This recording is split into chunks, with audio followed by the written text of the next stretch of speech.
बिस्मिल्लाहिर्रहमानिर्रहीम। आज मैं इमरान खान साहब की आप लोगों को वो वीडियो दिखाने जा रहा हूं जिसमें उन्होंने कादियानियों, मिर्ज़ाइयों और लानतियों को काफ़िर और ज़ंदीक करार दिया और उन्होंने कहा है कि जो मेरे नबी सल्लल्लाहु अलैहि वसल्लम को आखिरी नबी नहीं मानता वो मुसलमान हो ही नहीं सकता। इस बहुत प्यारे इमरान खान साहब के फ़िक्रे ने पूरी उम्मत मुसलमा का सर फ़ख्र से बुलंद कर दिया है। और जो लोग गुस्ताखी करते हैं और मिर्ज़ा ग़ुलाम अहमद कादियानी को नबी मानते हैं, उनके मुंह पर ज़ोरदार थप्पड़ भी उन्होंने मारा है। मुकम्मल वीडियो आप लोगों को दिखाने जा रहा हूं, लेकिन ये प्यारी सी वीडियो दिखाने से पहले आप लोगों से एक छोटी सी रिक्वेस्ट है। अगर आपने अभी तक हमारे चैनल को सब्सक्राइब नहीं किया तो जल्दी से चैनल को सब्सक्राइब कर लें ताकि आने वाली नई वीडियोस आप लोगों को बर वक्त मिलती रहें।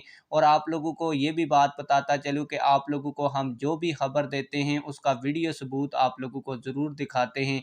तो आइए वीडियो सबूत देखते हैं। जो नहीं मानता वो मुसलमान ही नहीं है। इस पे मुझे ये भी नहीं समझ आती कि ये इसके ऊपर कंट्रोवर्सी क्यों है, जब कुरान में वाज़े लिखा गया है कि नबी सल्लल्लाहु अलैहि वसल्लम अल्लाह के आखिरी पैगंबर हैं, तो इसके ऊपर डिबेट क्यों है।